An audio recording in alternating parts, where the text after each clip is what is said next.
Hey guys, tonight we are going to embark on an incredible voyage across the vast, shimmering expanse of the Pacific Ocean, but not with fancy instruments or GPS. Oh no.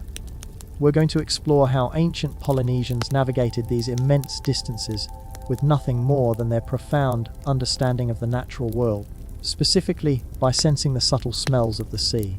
You are stepping into a world where the ocean wasn't a barrier, but a highway, and your nose, believe it or not, was a primary navigational tool. You probably won't survive this journey without being completely amazed, or perhaps just very sleepy. So, before you get comfortable, take a moment to like the video and subscribe, but only if you genuinely enjoy what I do here. Tell me in the comments where you are listening from and what time it is for you. Now, dim the lights, maybe turn on a fan for that soft background hum, and let's ease into tonight's journey together. You are standing on the bow of a traditional Polynesian double-hulled canoe, a war kolua, the wooden deck warm beneath your bare feet. The vast, turquoise Pacific stretches endlessly before you, meeting the horizon in a haze of shimmering blue. The air is warm and humid, carrying the distinct scent of salt and a faint, sweet aroma from the fresh provisions stored below deck. The canoe, carved from massive tree trunks, feels surprisingly stable, rising and falling gently with the long, undulating swells of the open ocean. You can hear the rhythmic splash of the paddles, manned by your fellow navigators, and the creak of the wooden lashings that hold the two hulls together. This isn't just a boat, it's a floating island, a self-contained world designed for immense journeys. The sun, a brilliant Polynesian sun, beats down from directly overhead, turning the surface of the water into a kaleidoscope of dancing light. You squint your eyes, scanning the horizon, not for land, but for subtler signs. Your senses feel heightened, alive to every nuance of the environment. A mainstream historical fact is that Polynesian navigators undertook intentional long-distance voyages across thousands of miles of open ocean, settling vast chains of islands across the Pacific, demonstrating an unparalleled mastery of maritime travel for their time. They were the original ocean explorers, making Columbus look like he was just pottering around in a puddle. A quirky tidbit I've heard is that some master navigators would deliberately limit their sight during training, sometimes blindfolding themselves to force their other senses, especially smell and touch, to become more acute. Imagine blindfolded navigation school. That sounds like a fun graduation party. Historians still argue whether the initial dispersal of Polynesians was primarily driven by deliberate exploration and a spirit of adventure, or if it was more influenced by accidental drift voyages due to storms or population pressures. Was it pure curiosity or a push from behind? You feel the gentle spray of the ocean mist on your face, a refreshing coolness against the warm air. The scent of the sea, a complex blend of salt, iodine, and something subtly organic, fills your nostrils. You realize that this isn't just a single smell, it's a tapestry of aromas, each holding a clue. You begin to focus, consciously inhaling, trying to discern the subtle variations. Your mind is clearing, becoming more attuned to the environment, shedding the mental clutter of the modern world. This is not just sailing, this is becoming one with the ocean. You can almost feel the knowledge of generations seeping into your very being. Remember that moment in the hammam where you felt utterly clean. Now, you feel utterly open, receptive to the world around you. You're not just sailing, you're sensing.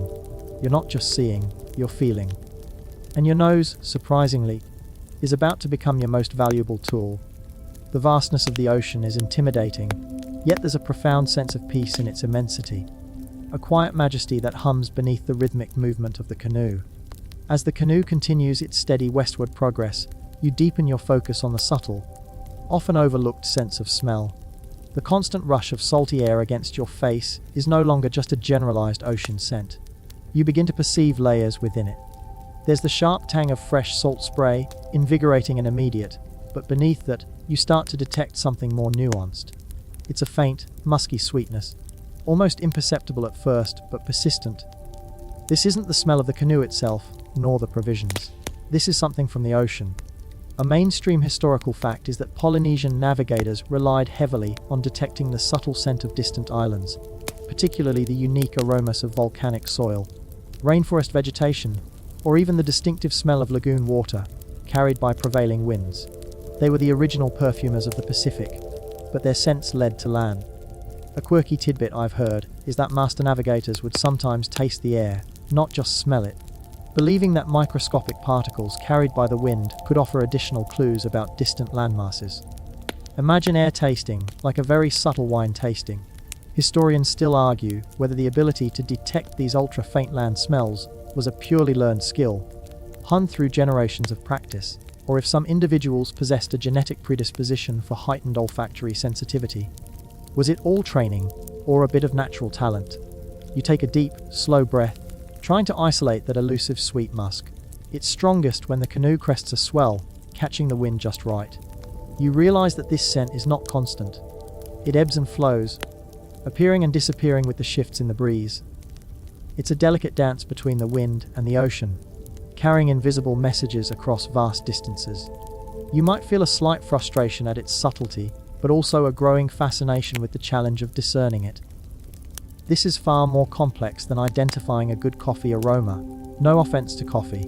Your eyes, previously scanning the horizon, now seem less important. It's your nose that is truly leading the way. You close your eyes for a moment, letting your other senses sharpen. The feel of the warm sun on your skin, the rhythmic splash of the paddles, the subtle sway of the canoe, all contribute to your focus on that faint, sweet scent. You recall that feeling of being completely present during the hammam experience, and this is similar, but with a heightened sense of practical purpose. Your life, and the lives of everyone on board, depends on your ability to interpret these invisible cues. It's an incredible responsibility, yet a deeply empowering one. You are truly becoming an extension of the natural world, navigating not just with tools, but with your very essence. And honestly, it makes modern GPS look a bit boring. No satellite needed, just a super sniffer. You are learning to read the ocean's invisible language, a language whispered on the wind, carrying the scent of distant land, promising safety and discovery. As the hours turn into days and the sweet, musky scent of distant land becomes a more consistent presence, you begin to refine your understanding of its nuances. It's not just a single aroma. You start to differentiate between the damp earthiness of a volcanic island, the lush, almost floral sweetness of a dense rainforest, or the distinct, slightly brackish smell of a shallow lagoon. This intricate tapestry of scents tells you not just that land is near, but what kind of land. A mainstream historical fact is that Polynesian navigators developed an encyclopedic knowledge of environmental cues, including wave patterns, cloud formations, bird flight paths, and specific ocean smells, integrating them into a holistic system of non-instrument navigation. They were living, breathing environmental supercomputers, way before anyone invented a silicon chip. A quirky tidbit I've heard is that some navigators would collect samples of distinctive mud or vegetation from known islands and carry them on voyages, occasionally taking a sniff to calibrate their olfactory memory for similar landmasses. Imagine a historical aromatherapy kit for navigation. Historians still argue whether the highly specialized knowledge of these environmental cues was entirely empirically derived from observation and practice, or if there was a component of intuitive understanding or even spiritual connection to the natural world. Was it pure science or a bit of magic?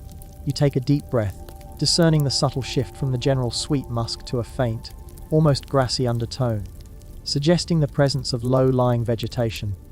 Your mind races, trying to recall the descriptions of islands from your training, matching the scent to a potential landmass. This isn't rote memorization. It's a deep, intuitive understanding that feels almost primal. You find yourself closing your eyes frequently, allowing your other senses to recede, focusing solely on the subtle currents of scent carried on the wind. The sun is now lower in the sky, casting long shadows across the water, and the air is slightly cooler, making the aromas feel crisper, more defined. The rhythmic splash of the paddles continues, a steady heartbeat beneath you, urging you onward. You feel a growing sense of excitement, a quiet thrill of discovery as the unseen world slowly reveals itself through its scent. This is far more satisfying than just seeing a landmass appear on a screen. This is a sensory triumph. And honestly, it makes you wonder what else we're missing in the modern world by relying so heavily on visual and digital cues. Maybe your morning commute would be better if you could smell the subtle changes in the local geology. No, probably not. Just more car fumes. But it's a thought. You realize that this ancient form of navigation is not just about getting from point A to point B. It's about becoming deeply immersed in the natural world, understanding its language, and trusting your innate senses. It's a profound connection, a dance between human ingenuity and the vastness of nature. You are not just a passenger. You are a living, breathing part of the navigational system, guided by the invisible currents of scent. Beyond the general scent of land, your olfactory training has drilled into you the distinct smell of island freshwater. It's a very specific aroma, a subtle coolness, a hint of damp earth, an almost metallic tang, utterly different from the vast, salty expanse of the open ocean. This scent is an invaluable beacon, as freshwater sources are crucial for survival on prolonged voyages. You begin to consciously scan the air, particularly when the wind shifts, seeking out this delicate yet vital indicator. A mainstream historical fact is that identifying freshwater sources was paramount for Polynesian voyagers, and they developed highly sophisticated methods for doing so, including observing cloud formations, monitoring bird behavior, and indeed, detecting the faint scent of fresh water carried on the breeze. They knew that a well-hydrated crew was a happy crew, and a surviving crew. A quirky tidbit I've heard is that some navigators would tie specific, absorbent plant fibers to their canoes, believing these would pick up and amplify the faint scents of freshwater, acting as natural olfactory probes. Imagine a botanical sniffer dog for the ocean. Historians still argue whether the ability to detect these incredibly subtle freshwater scents was a unique evolutionary adaptation in some Polynesian populations, or if it was entirely a skill meticulously taught and refined through generations of practical experience. Was it nature or nurture, or both? You take a slow, deliberate breath, drawing the air deep into your lungs. There it is, a barely perceptible coolness, a freshness amidst the pervasive salt. It's almost like smelling rain before it falls, but from miles away. You focus, trying to pinpoint its direction, turning your head slightly, allowing the wind to brush across your nostrils from different angles.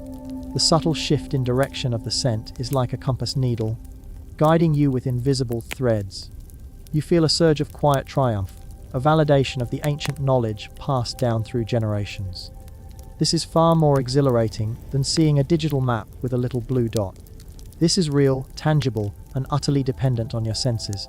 And honestly, it makes you wonder if our modern reliance on technology has dulled our own innate abilities. Could you smell clean drinking water from a mile away? Probably not. You're more likely to smell the leftover pizza from last night. The sun is now dipping lower, casting a warm, orange glow across the western horizon.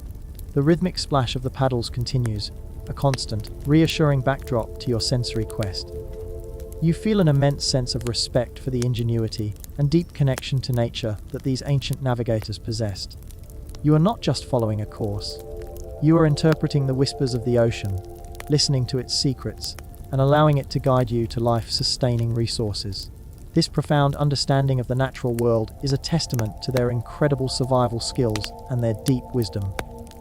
Beyond the vital scent of fresh water, you've been trained to discern another crucial olfactory cue, the smell of healthy, living coral reefs.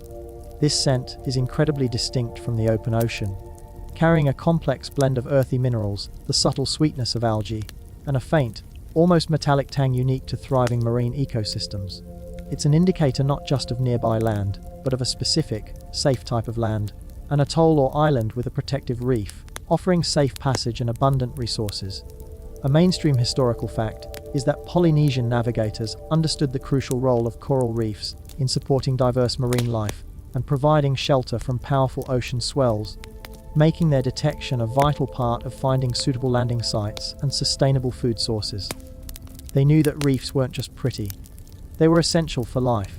A quirky tidbit I've heard is that some navigators would carry small pieces of dried coral from their home islands, occasionally sniffing them to refresh their memory of the distinct reef smell, acting as a historical scent reference card. Imagine a historical scratch and sniff for navigating.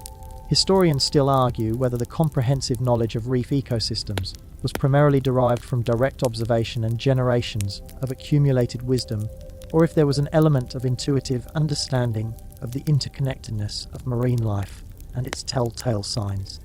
Was it just careful study or a deeper ecological awareness? You take a deep breath, deliberately trying to separate the subtle reef aroma from the general ocean scent. It's fainter than the freshwater smell, often carried on currents rather than direct wind. You might even lean over the side of the canoe slightly, trying to catch the scent directly from the water surface. The air feels a little different here, almost denser, as if the water itself is communicating with you. You realize that your entire body is becoming a sensory instrument, tuned to the subtle vibrations of the ocean. This is far more intricate than just smelling a blooming flower. It's smelling an entire underwater ecosystem. And honestly, it makes you wonder what kinds of incredible things our noses are capable of, beyond distinguishing between good and bad cheese. No offense to cheese. The sun is now a fiery orb on the horizon, painting the sky with dramatic strokes of orange and purple. The rhythmic splash of the paddles continues, a steady heartbeat that has become a constant comfort. You feel a quiet sense of triumph, a deep satisfaction in deciphering another of the ocean's invisible clues. This is not just a skill, it's a profound connection to the living world, a dance between human perception and the vast, intricate beauty of nature. You are not just navigating. You are interpreting the subtle language of life beneath the waves, using your most primal senses to guide you towards safety and sustenance. As the sun finally dips below the horizon, plunging the vast Pacific into a breathtaking display of twilight colors, your reliance on visual cues diminishes, and your other senses, particularly smell, become even more paramount. The air now carries the cooler, denser scent of the approaching night, but woven within it is a faint, yet distinct, aroma you've been trained to recognize. The smell of seabirds returning to their roosts on distant land. It's a musky, somewhat fishy scent, combined with the subtle ammonia of guano and the earthy smell of nests. This scent tells you not only that land is near, but that it's an island substantial enough to support a bird colony, a clear sign of a viable landmass. A mainstream historical fact is that Polynesian navigators meticulously observed the flight patterns and behaviors of seabirds, particularly in the evenings and mornings, as a crucial indicator of land proximity, knowing that most birds would return to land at night. They were the original birdwatchers, but with much higher stakes. A quirky tidbit I've heard is that some navigators would even capture a few seabirds, release them, and then observe their flight direction, using them as living compasses towards land. Imagine a historical drone, but with feathers. Historians still argue whether the precise interpretation of bird behavior was solely based on empirical observation and accumulated knowledge, or if there was an intuitive, almost empathetic understanding of the bird's instincts and their connection to the land. Was it just data, or a form of animal communication? You take a deep, slow breath, trying to isolate that faint, pungent aroma amidst the cool night air. It's strongest when the wind gusts, bringing with it a subtle, undeniable whiff of avian life. You scan the darkening sky, not for the birds themselves, but for the invisible scent trails they leave behind. You realize that this is a race against time, relying on the last natural indicators before the total darkness of the open ocean makes all but the largest landmasses invisible. Your sense of smell, once an afterthought, is now a crucial guide. This is far more intense than trying to find your way home in the dark with a GPS. This is primal, sensory survival, and honestly, it makes you appreciate every single bird you've ever seen flying over land. They're basically tiny, feathered land detectors. The rhythmic splash of the paddles continues, a steady, comforting rhythm as the canoe pushes forward into the deepening night. You feel a growing sense of urgency, yet also a quiet confidence born from your training. You are not just smelling birds. You are smelling hope, the promise of land, of safety, of a new beginning for your people. This profound connection to the natural world, this intricate dance with the environment, is what allowed the Polynesians to conquer the vast Pacific. You are becoming a part of that ancient legacy, guided by the invisible scent of life itself. As the stars begin to emerge, piercing the velvet cloak of the Pacific night, the cool air intensifies, and with it, a new, subtle olfactory cue makes itself known: the faint, sweet scent of bioluminescence. This isn't the smell of land, but the unique, ethereal aroma of tiny marine organisms that glow in the dark, disturbed by the canoe's passage or by specific ocean currents. While not a direct indicator of land, its presence suggests certain water conditions, perhaps shallower waters or specific nutrient flows, which can indirectly point to nearby islands or underwater features. A mainstream historical fact is that Polynesian navigators paid meticulous attention to even the most subtle changes in ocean phenomena, including the color and luminescence of the water. Understanding that these seemingly minor details could provide critical information about currents, depths, and distant land formations. They were the original oceanographers, with bare feet and an incredible eye for detail. A quirky tidbit I've heard is that some navigators would actually taste the water at night, believing that variations in salinity or the subtle presence of specific plankton could also indicate proximity to land or freshwater outflows. Imagine a historical seawater sommelier. Historians still argue whether the interpretation of bioluminescence was a consistently reliable navigational tool or if it was more of an ancillary clue used in conjunction with other, more direct indicators of land. Was it a primary compass or a helpful hint? You lean over the side of the canoe, peering into the inky blackness, and watch as streaks of ghostly green and blue light erupt in the water beneath you, swirling with the movement of the hulls. You take a deep breath, trying to isolate that faint, almost electric sweetness in the cool night air. It's a delicate aroma, easily masked by the general saltiness, but once identified, it's undeniably present. You realize that the ocean is a living, breathing entity, constantly communicating through a myriad of subtle signals. Your senses, sharpened by days at sea, are now finely tuned to these invisible whispers. This is far more fascinating than any light show you've ever seen. This is nature's own, illuminating the path forward. And honestly, it makes you wonder what other incredible natural phenomena we are missing in our brightly lit, digitally saturated world. Perhaps there's a subtle glowing algae in your local pond. Probably not. The rhythmic splash of the paddles continues, a soothing soundtrack to this mesmerizing display of natural light. You feel a profound sense of awe, a quiet reverence for the intricate beauty and complexity of the natural world. You are not just navigating. You are immersing yourself in the very essence of the ocean, allowing its living rhythms to guide you through the darkness. This connection, this deep intuitive understanding, is the true legacy of Polynesian navigation. As the night progresses and the bioluminescent swirls trace ephemeral paths in the dark water, another subtle olfactory cue occasionally reaches your nostrils, the faint, earthy scent of decomposing seaweed or other organic matter washed ashore on distant land. This isn't the fresh, clean smell of open ocean seaweed. It's a decaying aroma, carried by specific currents, indicating the presence of a coast where such debris collects. It's a smell of life and death, a sign of land's persistent interaction with the ocean. A mainstream historical fact is that Polynesian navigators observed and interpreted flotsam and jetsam, including various types of seaweed, driftwood, and debris, as crucial indicators of land proximity and the direction of currents. They were the original forensic oceanographers, reading the debris like clues in a cosmic mystery. A quirky tidbit I've heard is that some navigators would even collect specific types of washed-up seaweed, using their distinct scents and textures to verify the identity of a distant island, acting as botanical scent samples. Imagine a historical collection of stinky seaweed for scientific purposes. Historians still argue whether the identification of specific types of decaying seaweed was primarily an empirical skill, learned through extensive observation, or if there was an intuitive understanding of the subtle changes in the ocean's health that such scents might indicate. Was it just rotting plants, or a sign of life? You lean over the side, inhaling deeply, trying to catch that faint, pungent aroma. It's elusive, appearing and disappearing with the shifts in the current and wind. When you detect it, it's a momentary, strong whiff that immediately registers as land-influenced. You realize that the ocean itself is a vast library of information, and your senses are the key to reading its hidden texts. This is far more engaging than scrolling through social media. This is life or death information being transmitted through scent. And honestly, it makes you wonder if your own sense of smell has been dulled by too many artificial fragrances. Maybe your next vacation should be a scent detecting expedition. No, probably not. The rhythmic splash of the paddles continues, a steady, calming presence in the vastness of the dark ocean. You feel a profound sense of connection to the living, breathing environment around you, a sense of being part of a greater system. You are not just sailing.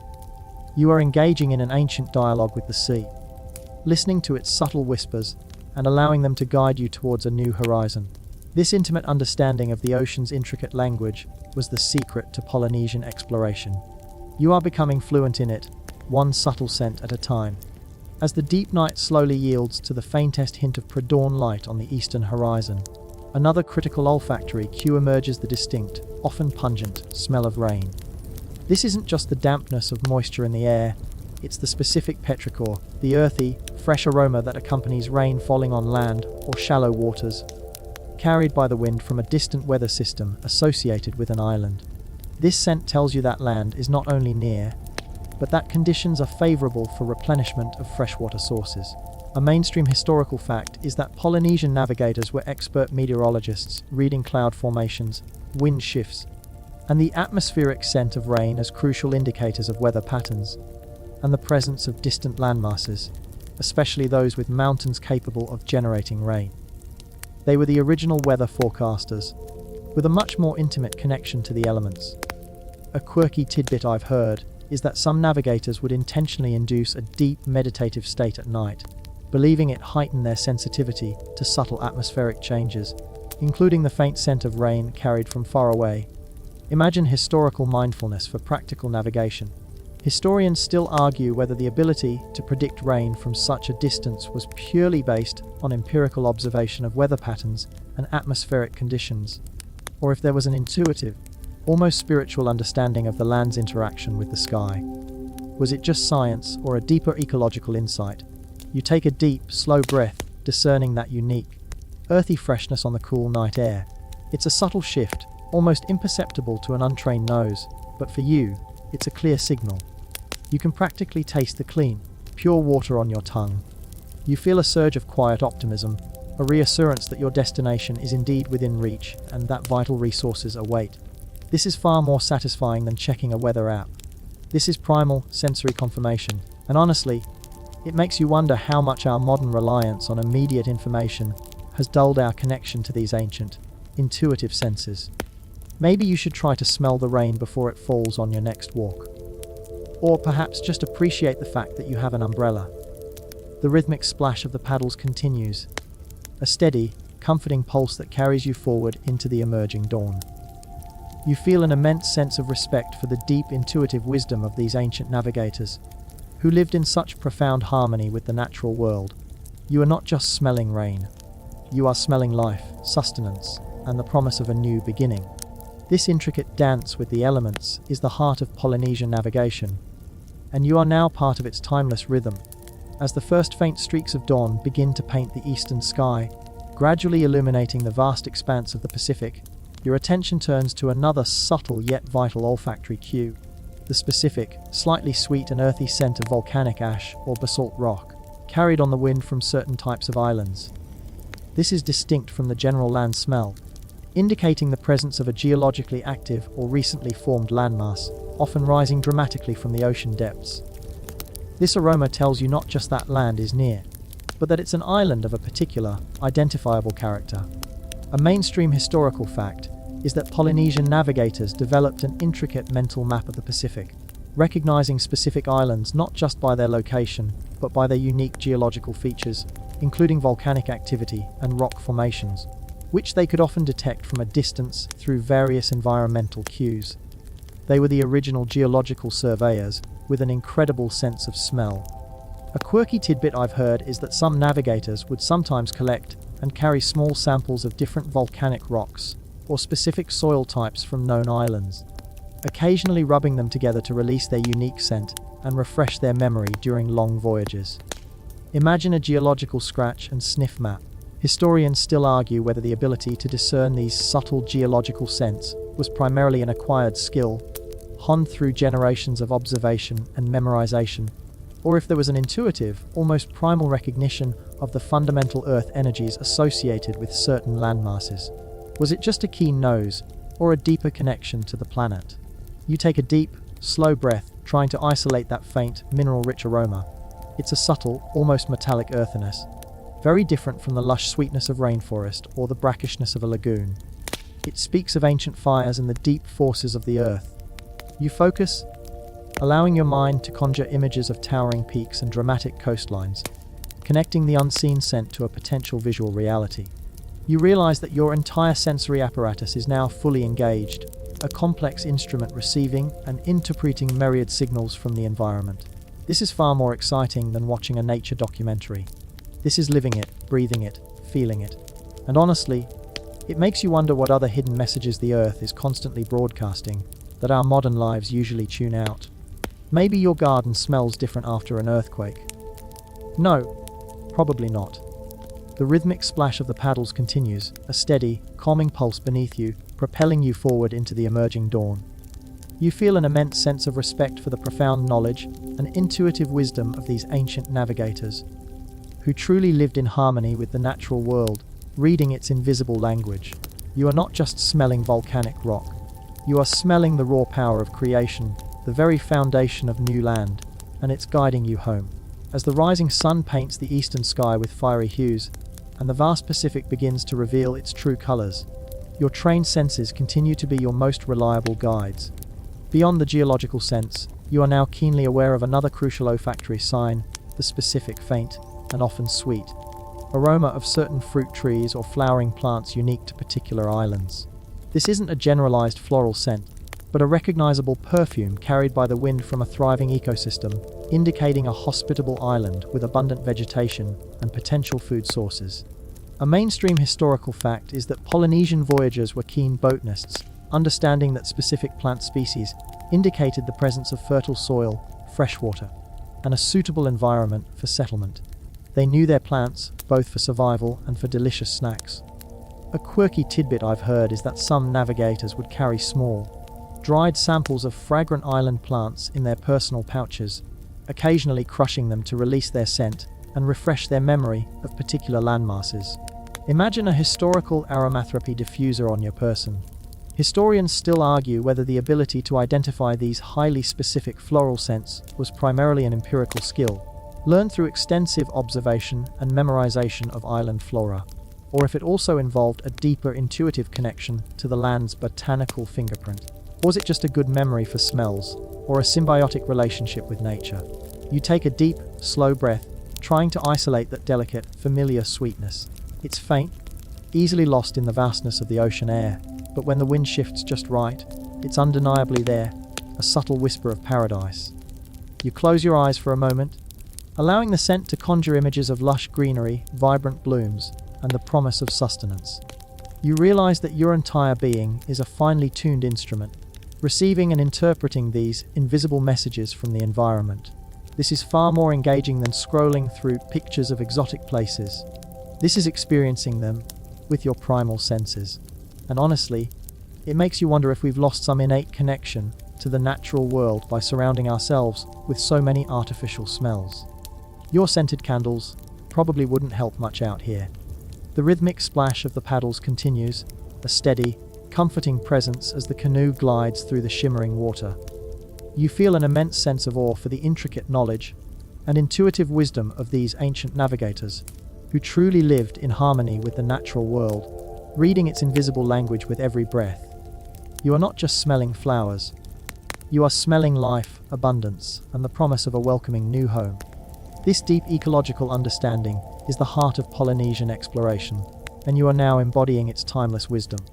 With the sun now fully risen and casting a brilliant light across the ocean, you begin to perceive another subtle, yet crucial, olfactory cue: the distinctive, slightly brackish scent of a shallow lagoon, indicating a specific type of island with a protected, calm interior body of water. This isn't the open ocean's vast saltiness. It's a more confined, slightly warmer, and often more organic smell, signaling a sheltered anchorage and often abundant marine life within its bounds. A mainstream historical fact is that lagoons were vital for Polynesian navigators, as they offered safe harbors for their canoes, access to freshwater lenses, and rich fishing grounds, making their detection a top priority when seeking new lands. They were the perfect natural marinas, complete with built-in food supply. A quirky tidbit I've heard is that some navigators would intentionally drift small, weighted scent markers, impregnated with lagoon-specific algae or sediments, downwind to test for the presence of a lagoon, essentially creating their own historical scent traps. Imagine a historical scientific experiment on the open ocean. Historians still argue whether the ability to distinguish the faint scent of a lagoon from the vastness of the open ocean was purely a learned skill, honed through countless voyages, or if it involved an intuitive understanding of the subtle thermodynamic and biological differences between open ocean and sheltered lagoon environments.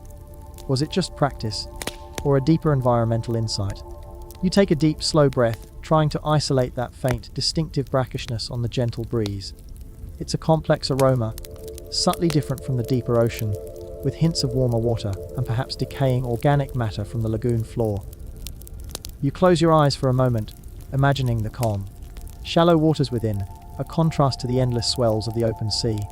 You realize that your entire being is now a sophisticated sensory radar, constantly scanning the environment for these minute, vital clues. This is far more profound than relying on a chart. This is reading the very breath of the ocean. And honestly, it makes you wonder if our modern reliance on satellite imagery has made us forget how to truly feel our environment.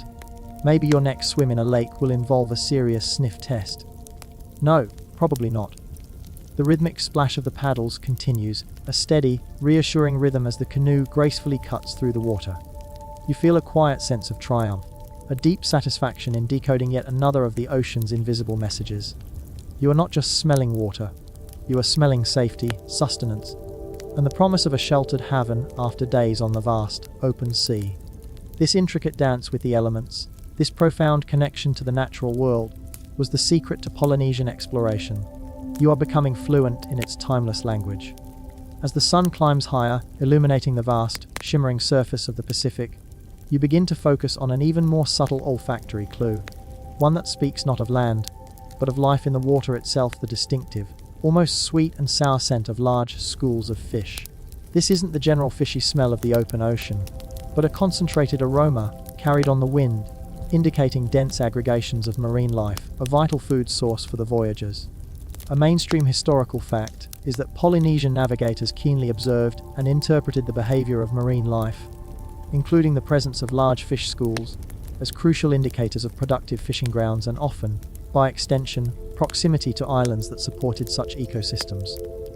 They were the original fishing spot locators, far more reliable than any sonar. A quirky tidbit I've heard is that some navigators would use specific types of floating lures or bait, not to catch fish, but to attract and identify the species present, as different fish schools often emitted unique, subtle odors that could be smelled from a distance. Imagine a historical fish ID kit based on smell. Historians still argue whether the ability to detect and differentiate the scent of various fish schools was purely an empirical skill, learned through extensive observation and experimentation, or if there was an intuitive, almost empathetic understanding of marine biology and the interconnectedness of ocean life. Was it just a practical skill or a deeper ecological bond? You lean over the side of the canoe, taking a deep, slow breath, trying to isolate that faint, yet distinct aroma. It's a complex scent, perhaps a hint of iodine, a touch of brine, and a very subtle sweetness that suggests life. You focus, trying to discern the direction from which it is strongest, turning your head slightly, allowing the wind to brush across your nostrils from different angles. You realize that the ocean is constantly communicating, and your senses are the primary means of understanding its language. This is far more profound than simply casting a net. This is reading the invisible currents of life. And honestly, it makes you wonder how many amazing things are happening beneath the surface of the ocean that we, in our modern world, are completely oblivious to. Maybe your next seafood meal will be accompanied by a solemn appreciation for the olfactory challenges involved in acquiring it. The rhythmic splash of the paddles continues, a steady, comforting pulse that has become a constant companion on this vast expanse of water. You feel a quiet sense of accomplishment, a deep satisfaction in deciphering another of the ocean's intricate clues. You are not just smelling fish.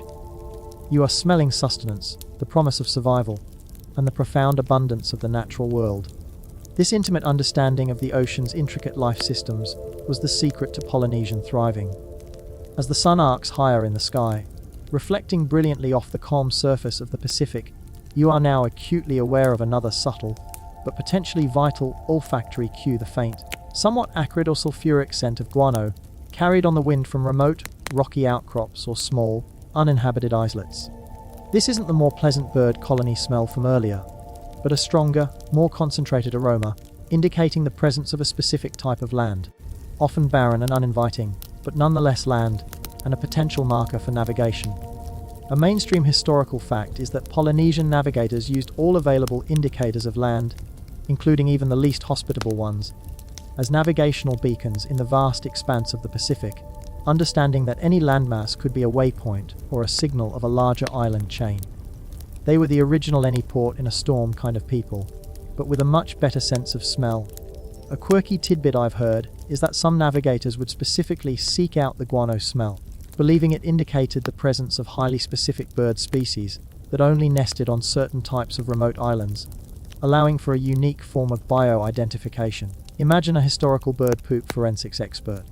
Historians still argue whether the interpretation of such unappealing scents was purely a practical navigational strategy, or if it also reflected a deeper, almost philosophical acceptance of all aspects of the natural world, recognizing value even in the less desirable indicators.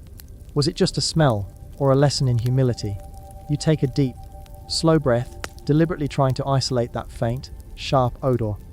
It's a challenging scent, not something you'd normally seek out, but in the context of open ocean navigation, it's a welcome sign. When you detect it, it's a strong, unmistakable whiff that immediately registers as rocky land, birds, probably not a great place for a picnic.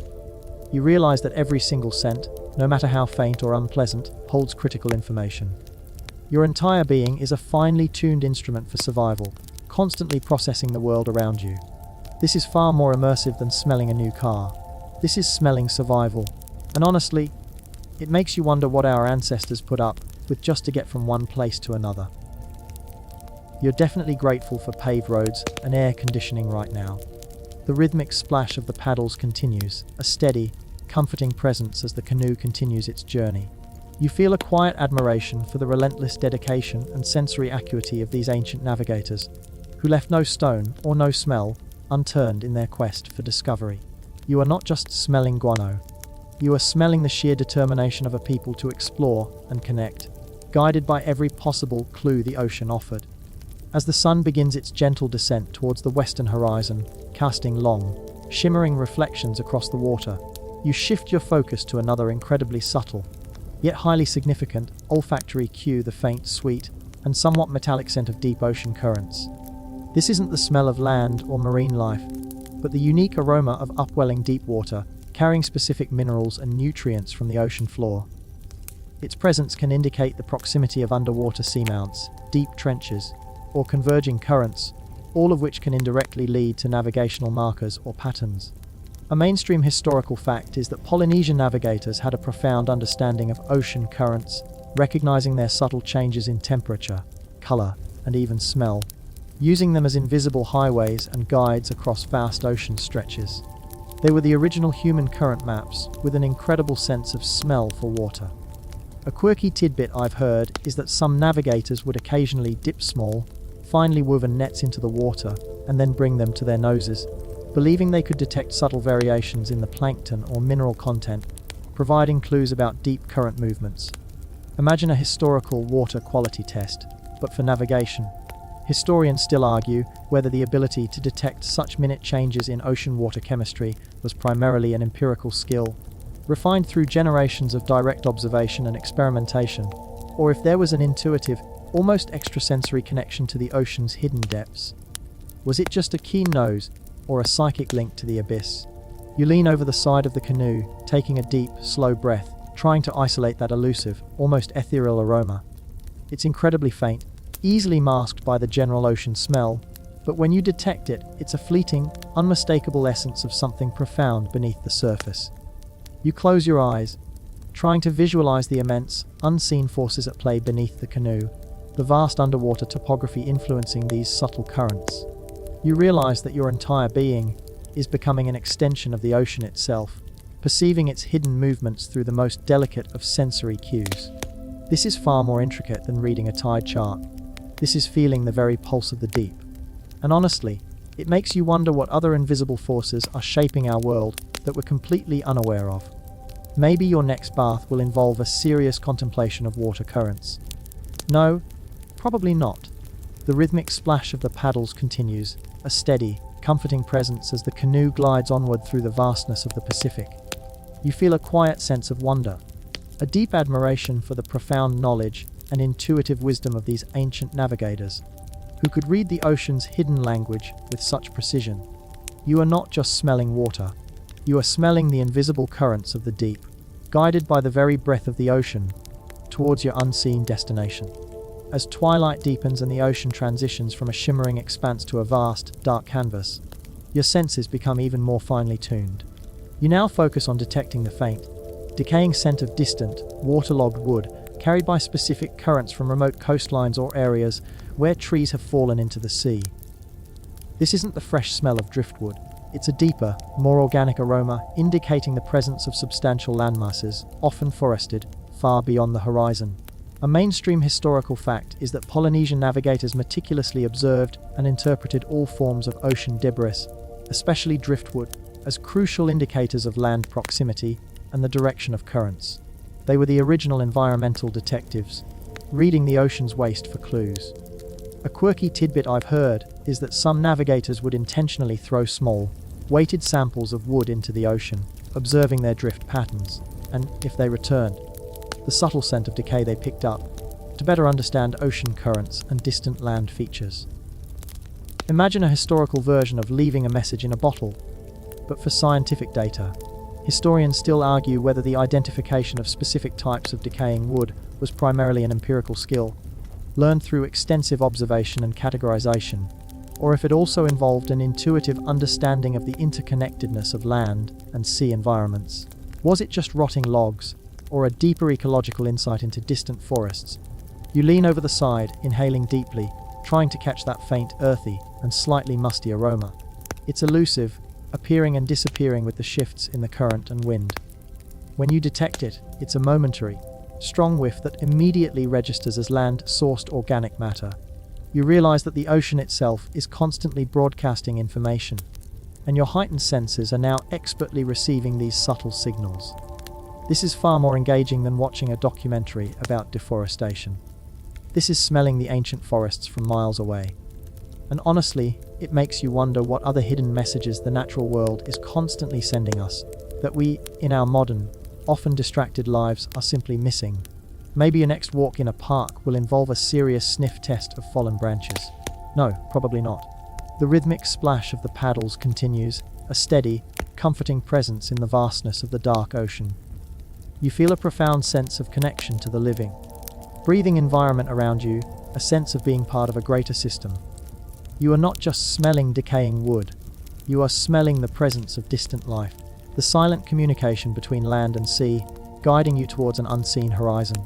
This intimate understanding of the ocean's intricate language was the secret to Polynesian exploration.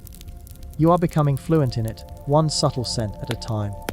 As the inky blackness of the night deepens, illuminated only by the brilliant canopy of stars and the faint shimmer of bioluminescence, your focus sharpens on another extremely subtle, yet crucial olfactory cue: the unique, almost metallic or mineral scent of deep-sea volcanic activity, carried on deep ocean currents or subtle thermal plumes. This isn't the land-based volcanic smell, but a more raw, primal aroma, indicating underwater geothermal vents, or recently formed seamounts that haven't yet breached the surface. While not a direct sign of land, its presence suggests specific geological formations that can influence currents and lead to known navigational pathways.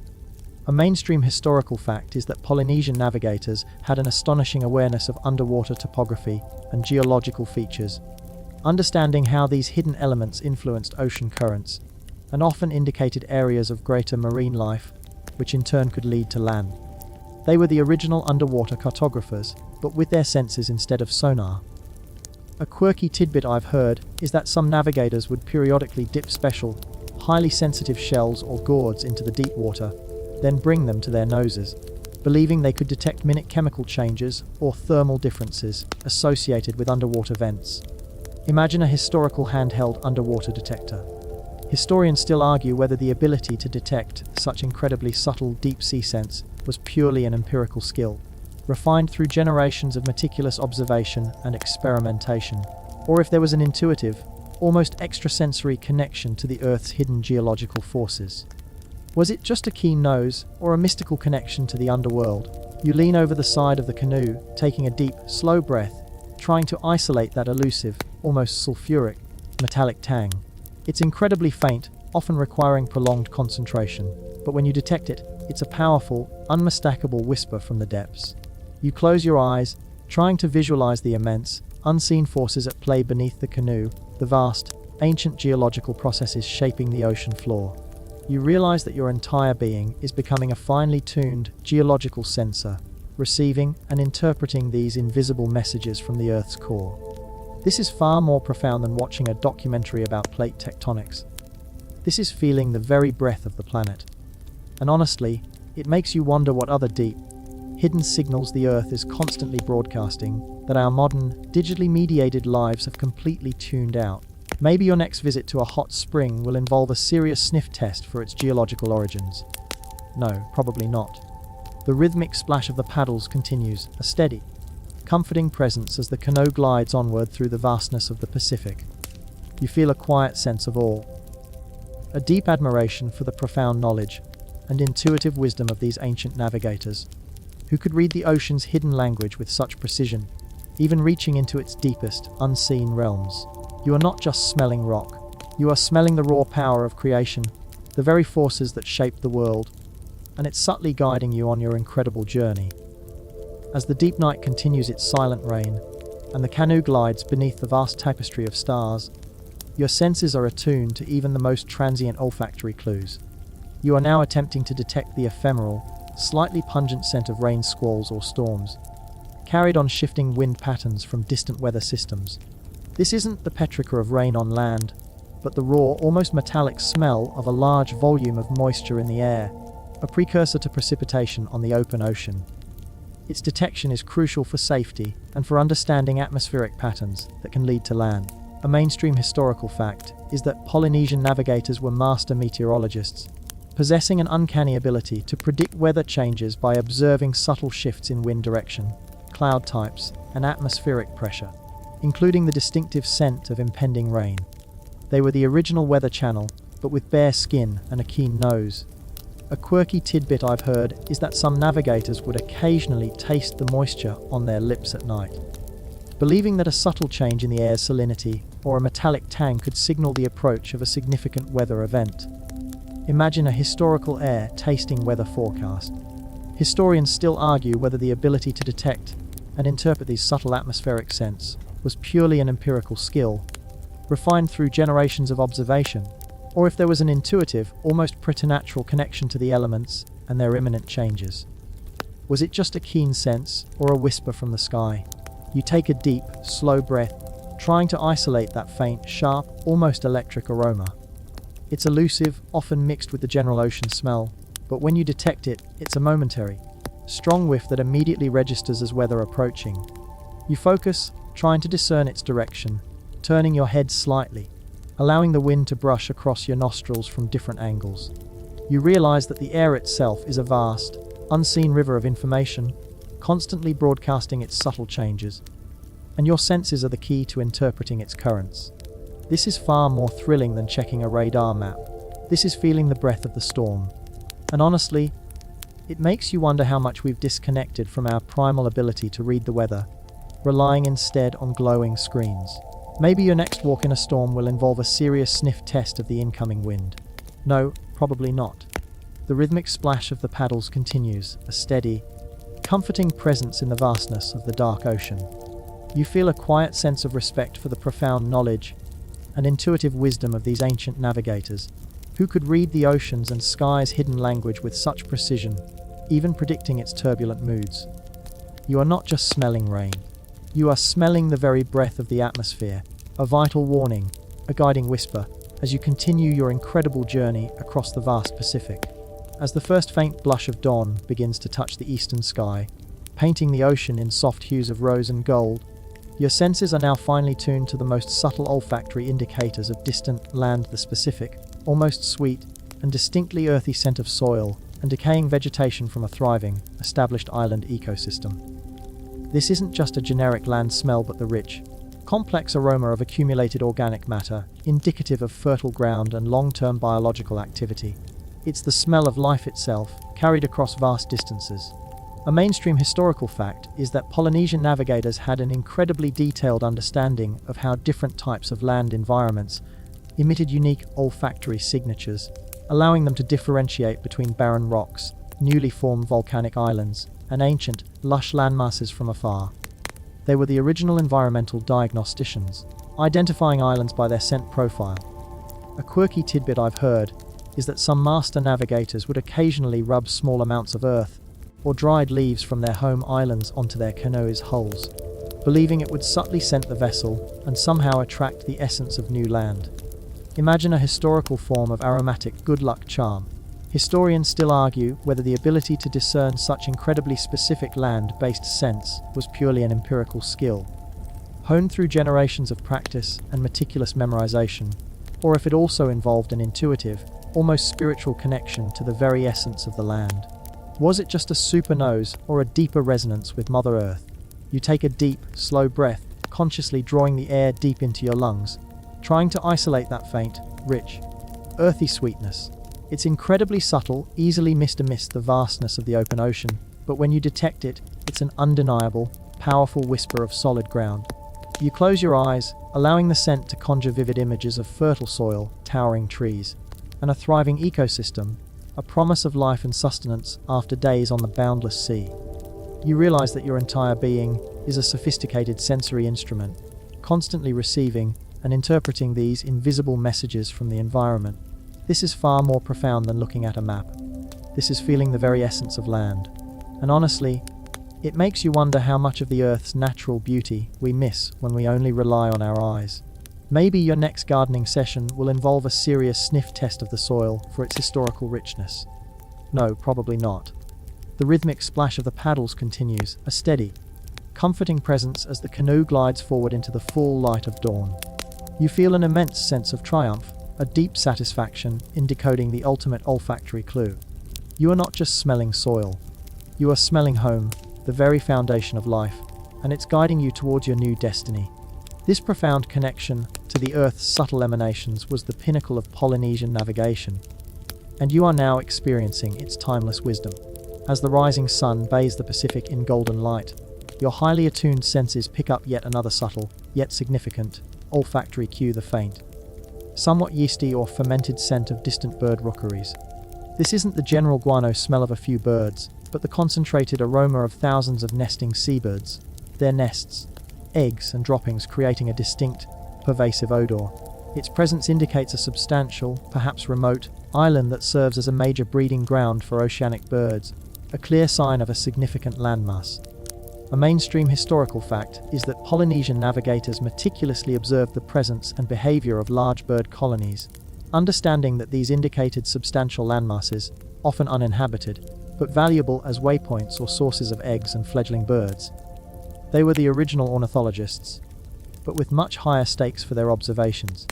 A quirky tidbit I've heard is that some navigators would intentionally lure a single bird from a distant colony back to their canoe, using specific food offerings, then release it, observing its flight path back to its roost as a direct navigational aid. Imagine a historical feathered drone, but it had to be enticed with snacks. Historians still argue whether the precise interpretation of such large-scale avian olfactory signals was purely an empirical skill, honed through generations of observing massive bird movements, or if there was an intuitive, almost empathetic understanding of the birds' collective migratory instincts. Was it just a smell, or a deeper understanding of bird communities? You take a deep, slow breath, trying to isolate that faint, yet undeniably distinct, yeasty fishy aroma. It's subtle, easily masked by the general ocean air, but once identified, it's unmistakable. You close your eyes for a moment, imagining the vast numbers of birds, their cacophony a distant, unseen symphony, their collective scent a powerful beacon. You realize that your entire sensory apparatus is now a highly sensitive biological radar, constantly scanning the environment for these minute, vital clues. This is far more intricate than tracking bird migration patterns on an app. This is feeling their very presence through the air. And honestly, it makes you wonder what other incredible, unseen ecosystems are constantly broadcasting their presence through scent that we, in our modern world, are completely oblivious to. Maybe your next visit to a bird sanctuary will involve a serious sniff test of its feathered inhabitants. No, probably not. The rhythmic splash of the paddles continues, a steady, comforting presence as the canoe glides forward through the shimmering water. You feel a quiet sense of awe, a deep admiration for the profound knowledge and intuitive wisdom of these ancient navigators, who truly lived in harmony with the natural world, reading its invisible language with every breath. You are not just smelling birds, you are smelling the vibrant pulse of life, the teeming ecosystems of distant lands, and it's guiding you towards your new destiny. As the day progresses and the sun climbs higher, illuminating the vast, shimmering surface of the Pacific, your attention is drawn to another particularly subtle, yet incredibly significant, olfactory cue, the faint, sweet, and somewhat burnt aroma of distant brush fires or volcanic activity on a large, potentially inhabited island. This isn't the smell of a localized cooking fire, but a diffused, persistent scent carried by specific atmospheric currents, indicating a significant landmass with ongoing activity. Its presence tells you not just that land is near, but that it's an island substantial enough for such events, or with active geological features. A mainstream historical fact is that Polynesian navigators carefully observed all forms of atmospheric phenomena, including the faint haze or scent of distant fires, as crucial indicators of large landmasses, particularly those with human habitation or geological activity. They were the original smoke detectors, but for entire islands. A quirky tidbit I've heard is that some navigators would collect small samples of ash or charred wood from previous voyages, occasionally sniffing them to calibrate their olfactory memory for detecting distant fires. Imagine a historical fire smell reference kit. Historians still argue whether the ability to detect such incredibly faint and diffuse fire scents was purely an empirical skill, honed through generations of observing atmospheric patterns and correlating them with land, or if it involved an intuitive, almost extrasensory connection to the land's energetic output. Was it just a keen nose, or a psychic link to the Earth's fiery breath? You take a deep, slow breath, trying to isolate that elusive, almost acrid sweetness on the gentle breeze. It's incredibly faint, often masked by the general ocean air, but when you detect it, it's a momentary, strong whiff that immediately registers as activity on distant land. You close your eyes, trying to visualize the unseen smoke plume, the potential for human presence, or the raw power of geological forces. You realize that your entire being is a sophisticated atmospheric sensor, constantly receiving and interpreting these invisible messages from the environment. This is far more intriguing than watching a weather report. This is feeling the very pulse of a distant land through its atmospheric exhalations. And honestly, it makes you wonder what other subtle atmospheric clues we are missing in our modern, filtered lives. Maybe your next camping trip will involve a serious sniff test of the campfire for its historical accuracy. No, probably not. The rhythmic splash of the paddles continues, a steady, comforting presence as the canoe glides onward through the vastness of the Pacific. You feel a quiet sense of wonder, a deep admiration for the profound knowledge and intuitive wisdom of these ancient navigators, who could read the oceans and the land's hidden language with such precision. Even detecting its fiery breath, you are not just smelling smoke, you are smelling life, activity, and the promise of a new world. As the sun begins its gentle descent towards the western horizon, casting long, shimmering reflections across the water, you now focus on another incredibly subtle, yet highly significant olfactory cue: the faint, almost ozone-like scent of distant thunderstorms or heavy rain cells. This isn't the petrichor of rain on land, but a more charged, electric aroma, carried by specific atmospheric currents, indicating powerful weather systems that, while potentially dangerous, also signify significant atmospheric conditions that can be associated with larger island formations or weather patterns influenced by land. A mainstream historical fact is that Polynesian navigators were master meteorologists, possessing an uncanny ability to predict severe weather changes by observing subtle shifts in wind direction, cloud types, and atmospheric pressure, including the distinctive, charged scent that precedes large rainstorms. They were the original storm chasers, but without the benefit of a fortified vehicle. A quirky tidbit I've heard is that some navigators would occasionally rub small pieces of amber or specific minerals on their hands, then sniff them, believing it enhanced their ability to detect the faint electrical scent of distant storms. Imagine a historical weather divination kit.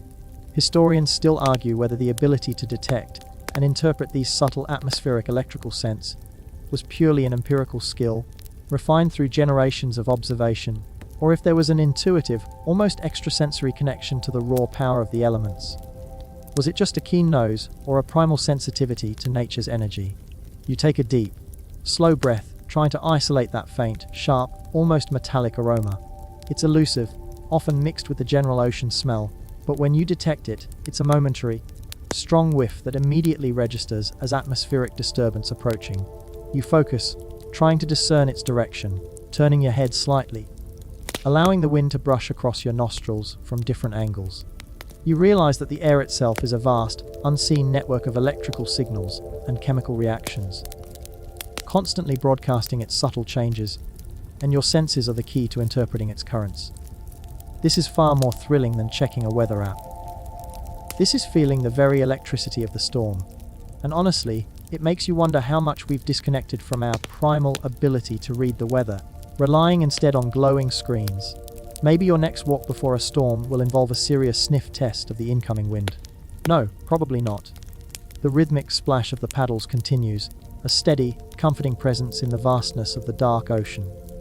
You feel a quiet sense of respect for the profound knowledge and intuitive wisdom of these ancient navigators, who could read the ocean's and sky's hidden language with such precision, even predicting its turbulent moods. You are not just smelling rain. You are smelling the very breath of the atmosphere, a vital warning, a guiding whisper, as you continue your incredible journey across the vast Pacific. As twilight descends and the stars begin to emerge, your senses, honed by days at sea, now focus on detecting an even more elusive olfactory clue: the faint, slightly metallic, almost clean scent of deep, cold, upwelling water. This isn't the warm, sun-kissed surface water, but the unique aroma of water pulled from significant depths, often indicating powerful ocean currents interacting with underwater geological features like seamounts or trenches. While not a direct sign of land, its presence can indicate specific current patterns that reliably lead to known island groups or navigational pathways. A mainstream historical fact is that Polynesian navigators had an astonishing understanding of deep ocean currents and their relationship to underwater topography, recognizing how these unseen forces influence the movement of water and could often be detected by subtle changes in water temperature, color, and even smell. They were the original deep-sea hydrographers, with bare feet and an incredible nose for water. A quirky tidbit I've heard is that some navigators would occasionally perform a ritual of dipping their hands deep into the water and then bringing their wet hands to their noses, believing it allowed them to better perceive the nuanced sense of the deep ocean. Imagine a historical version of a deep-sea sniff test. Historians still argue whether the ability to detect such incredibly subtle changes in deep ocean water chemistry was purely an empirical skill, refined through generations of meticulous observation and experimentation, or if there was an intuitive, almost extrasensory connection to the ocean's hidden depths and its ancient geological processes. Was it just a keen sense or a mystical link to the abyss? You lean over the side of the canoe, taking a deep, slow breath, trying to isolate that elusive, almost ethereal aroma. It's incredibly faint, easily masked by the general ocean smell. But when you detect it, it's a fleeting, unmistakable essence of something profound and ancient from beneath the surface. You close your eyes, trying to visualize the immense, unseen forces at play beneath the canoe, the vast, ancient geological processes shaping the ocean floor. You realize that your entire being is becoming a finely tuned geological sensor, receiving and interpreting these invisible messages from the Earth's core, transmitted through its watery veins. This is far more profound than watching a documentary about oceanography. This is feeling the very pulse of the deep, and honestly, it makes you wonder what other deep, hidden signals the Earth is constantly broadcasting, that our modern, digitally mediated lives have completely tuned out. Maybe your next swim in the ocean will involve a serious sniff test of its deeper currents. No, probably not. The rhythmic splash of the paddles continues, a steady, comforting presence as the canoe glides onward through the vastness of the Pacific. You feel a quiet sense of awe, a deep admiration for the profound knowledge and intuitive wisdom of these ancient navigators, who could read the ocean's hidden language with such precision, even reaching into its deepest, unseen realms. You are not just smelling water, you are smelling the raw power of creation, the very forces that shape the world, and it's subtly guiding you on your incredible journey. As the stars begin to fill the vast expanse of the Pacific night, and the canoe continues its steady, rhythmic glide, your attention is drawn to another incredibly subtle, yet vital, olfactory cue: the faint, earthy, and slightly damp scent of a distant, submerged reef. This isn't the full, vibrant smell of an active, shallow coral reef from earlier, but the more muted, almost decaying aroma of a deep water reef system, where organic matter settles and currents stir up unique scents from the underlying geological structure. Its presence indicates specific underwater topography that can influence currents and lead to known navigational patterns. A mainstream historical fact is that Polynesian navigators possessed an intricate understanding of submerged reef systems, recognizing their influence on wave patterns, currents, and even the subtle chemical composition of the water, using these as crucial, invisible markers for navigation across vast ocean stretches. They were the original deep-sea divers, but with their noses instead of scuba gear. A quirky tidbit I've heard is that some navigators would intentionally drift small, weighted samples of specific algae or sediment, collected from known submerged reefs, downwind to test for the presence of similar underwater structures, essentially creating their own historical scent traps for geological features. Imagine a historical deep-sea forensic science experiment. Historians still argue whether the ability to detect such incredibly faint and diffuse scents from submerged reefs was purely an empirical skill, refined through generations of observation and experimentation, or if it involved an intuitive, almost extrasensory connection to the ocean's hidden geological and biological landscapes. Was it just a keen nose or a psychic link to the underwater world? You lean over the side, inhaling deeply, trying to catch that faint, earthy, and slightly pungent aroma. It's incredibly elusive, often masked by the general ocean smell, but when you detect it, it's a momentary, strong whiff that immediately registers as hidden underwater structure. You close your eyes, trying to visualize the unseen reef, teeming with life, a silent world beneath the waves influencing the currents and the air above. You realize that your entire being is a sophisticated underwater sensor, constantly receiving and interpreting these invisible messages from the environment. This is far more engaging than scrolling through underwater photographs. This is feeling the very pulse of the ocean's hidden topography. And honestly, it makes you wonder what other hidden wonders lie beneath the surface that we, in our modern world, are completely oblivious to. Maybe your next snorkeling trip will involve a serious sniff test of the reef for its historical depth. No, probably not. The rhythmic splash of the paddles continues a steady, comforting presence in the vastness of the dark ocean. You feel a quiet sense of wonder, a deep admiration for the profound knowledge and intuitive wisdom of these ancient navigators, who could read the ocean's hidden language with such precision, even reaching into its deepest, unseen realms. You are not just smelling a reef, you are smelling the very structure of the ocean floor, a vital guide on your incredible journey, leading you through the unseen currents of the vast Pacific. As the deep night continues its silent reign, and the canoe glides beneath the vast tapestry of stars, your senses are attuned to even the most transient olfactory clues. You are now attempting to detect the ephemeral, slightly salty and fresh scent of a distant, large ocean swell breaking on a remote, unseen coastline or shallow bank. This isn't the direct smell of crashing waves, but the diffused aroma of aerated, disturbed water, carried by specific wind patterns from a far-off swell interacting with a barrier. Its detection is crucial for confirming land proximity, even if the land itself remains unseen. A mainstream historical fact is that Polynesian navigators possessed an astonishing ability to read ocean swells, understanding how distant land masses reflected, or otherwise altered these waves, allowing them to navigate by feeling subtle changes in the canoe's movement, and often by detecting the accompanying unique scent of disturbed water. They were the original wave whisperers, reading the ocean's ripples for clues. A quirky tidbit I've heard is that some navigators would occasionally taste the spray from breaking swells, believing that a subtle change in the air's salinity or a unique mineral tang could signal the approach of a significant wave pattern influenced by distant land. Imagine a historical wave sommelier, but with much higher stakes. Historians still argue whether the ability to detect and interpret these incredibly subtle atmospheric and watery scents was purely an empirical skill, refined through generations of observation, or if there was an intuitive, almost preternatural connection to the ocean's vast, dynamic forces. Was it just a keen nose, or a primal sensitivity to the ocean's pulse? You take a deep, slow breath, trying to isolate that faint, sharp, almost electric aroma. It's elusive, often mixed with the general ocean smell, but when you detect it, it's a momentary, strong whiff that immediately registers as distant breaking wave. You focus, trying to discern its direction, turning your head slightly, allowing the wind to brush across your nostrils from different angles. You realize that the air itself is a vast, unseen river of information, constantly broadcasting its subtle changes, and your senses are the key to interpreting its currents. This is far more thrilling than checking a surf report. This is feeling the very breath of the ocean's power. And honestly, it makes you wonder how much we've disconnected from our primal ability to read the ocean, relying instead on glowing screens. Maybe your next visit to the beach will involve a serious sniff test of the incoming waves for their historical origins.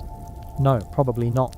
The rhythmic splash of the paddles continues, a steady, comforting presence in the vastness of the dark ocean.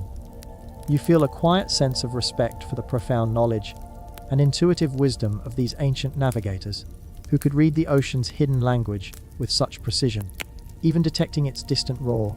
You are not just smelling waves, you are smelling the very pulse of the ocean, a vital confirmation, a guiding whisper.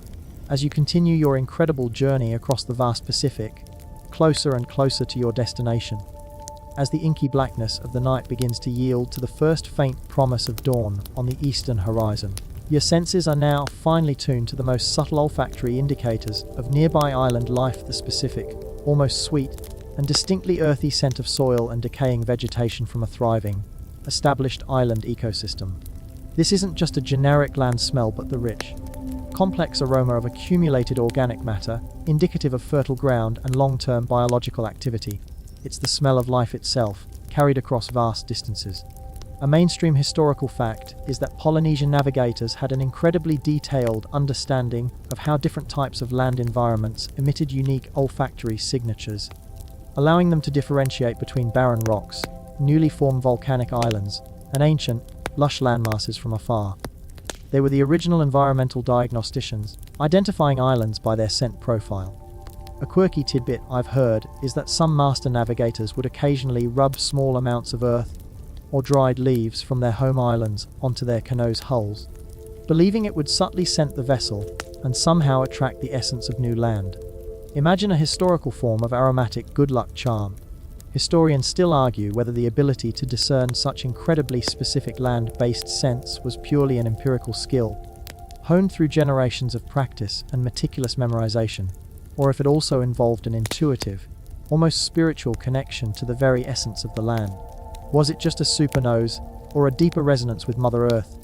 You take a deep, slow breath, consciously drawing the air deep into your lungs, trying to isolate that faint, rich, earthy sweetness.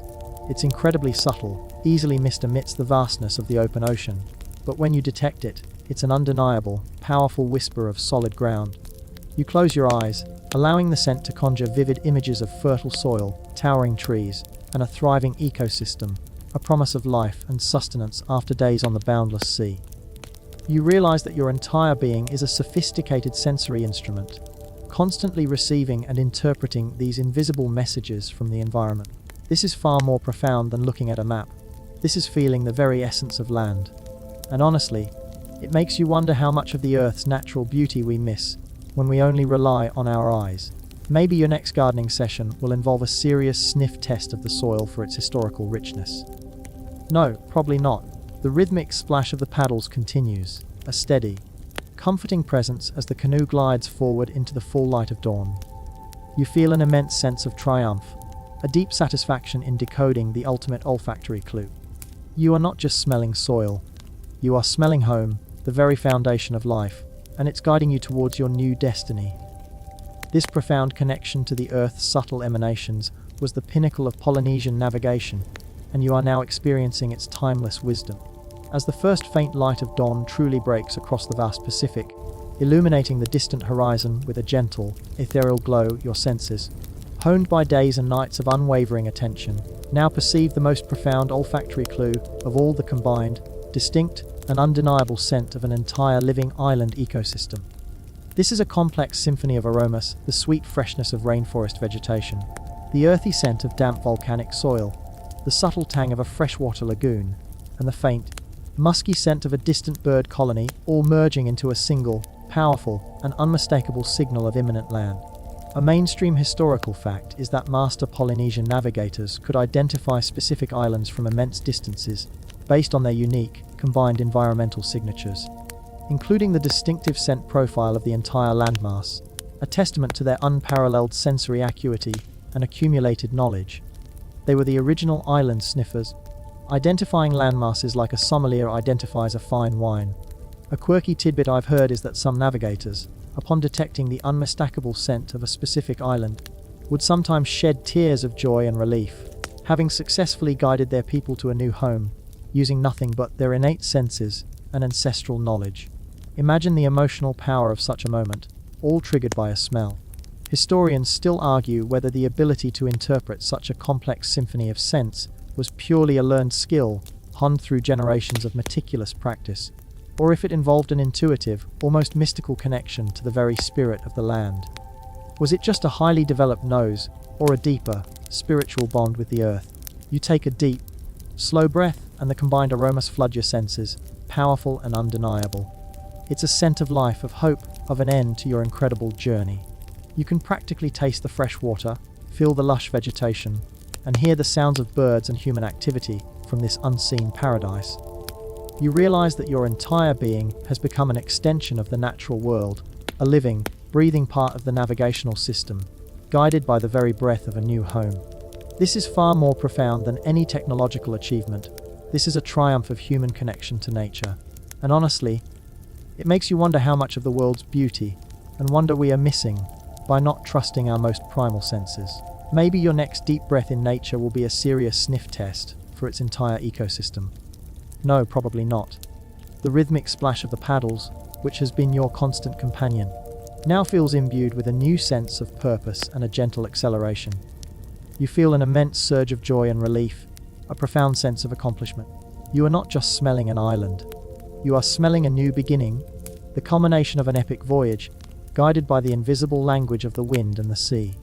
This deep, intuitive understanding of the natural world was the heart of Polynesian exploration, and you are now its living testament, having navigated vast oceans with just the smells of the sea.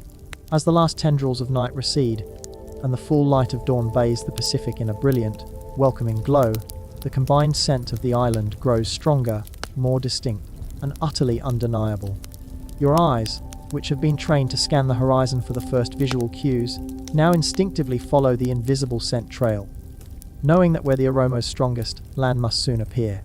The air is vibrant with life, a symphony of terrestrial and marine smells that signals the imminent end of your long voyage.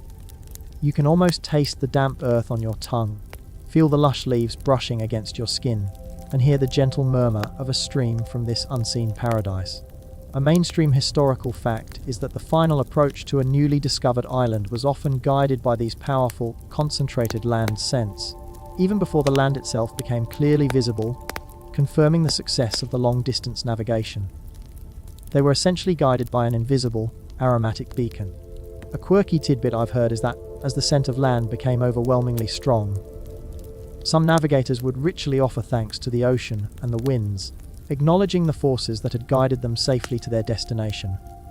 Imagine a moment of silent, profound gratitude before stepping onto new land. Historians still argue whether the final reliance on overwhelming land scents was a purely practical navigational strategy, or if it also held a deeper, almost spiritual significance, representing the ultimate triumph of human intuition and connection to nature. Was it just a strong smell or a divine promise? You take a deep, satisfying breath, allowing the powerful, complex aroma of the island to fill your lungs. It's not just a collection of individual scents anymore. It's the unified essence of a living, breathing landmass, a powerful, undeniable beacon after days on the vast, undifferentiated ocean. You feel a profound sense of relief, a release of tension that you hadn't even realized you were holding. Your muscles, though tired from the paddling, now feel light and exhilarated. This is the moment, the payoff for every focused breath, every nuanced interpretation of the wind's whispers. It's far more fulfilling than simply arriving at a pre-programmed destination. This is discovery, pure and unadulterated. And honestly, it makes you wonder what else we can accomplish if we just trusted our senses a little more, and our screens a little less. Maybe your next journey will be guided by instinct alone. No, probably not, but it's a nice thought. The rhythmic splash of the paddles, which has been the constant soundtrack of your journey, now feels like a triumphant drumbeat, propelling you towards the glorious unveiling of your new home. You are not just smelling an island.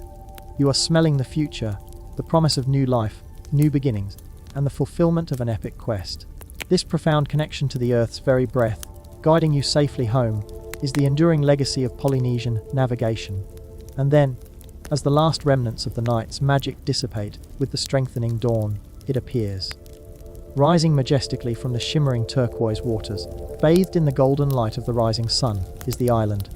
Not a faint outline, but a distinct, lush, and vibrant landmass, its towering peaks, verdant valleys, and pristine beaches materializing before your eyes. The very air you breathe is now saturated with the rich, complex aromas you've been seeking for days. The sweet fragrance of tropical blooms, the earthy scent of fertile soil, the fresh tang of cascading waterfalls, and the subtle, salty sweetness of its protective lagoon. The sight, combined with the powerful olfactory confirmation, is overwhelming, a profound moment of triumph and relief.